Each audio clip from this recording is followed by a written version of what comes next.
1 Samuel 30:16-31. David destroys the Amalekites. He led David down, and there they were, scattered over the countryside, eating, drinking, and reveling because of the great amount of plunder they had taken from the land of the Philistines and from Judah.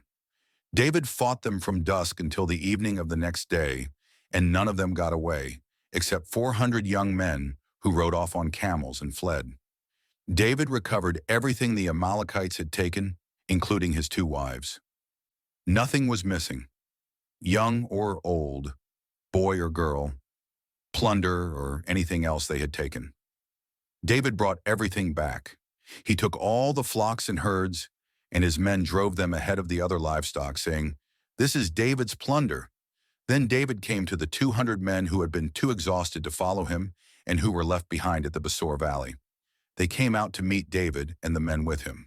As David and his men approached, he asked them how they were.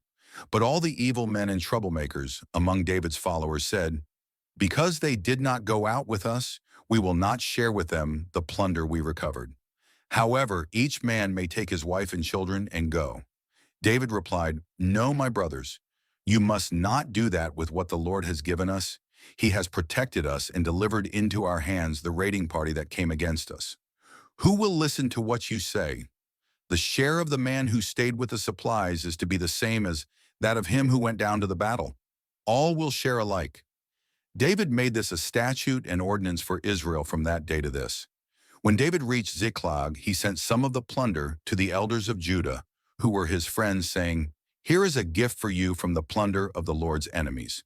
David sent it to those who were in Bethel, Ramoth Negev, and Jatir, to those in Aroer, Siphmoth, Eshtemoa, and Rakal, to those in the towns of the Jerahmeelites and the Kenites, to those in Hormah, Bor Ashan, Athak, and Hebron, and to those in all the other places where he and his men had roamed. Please help support my channel at buymeacoffee.com/God's Word of Strength. Thank you very much.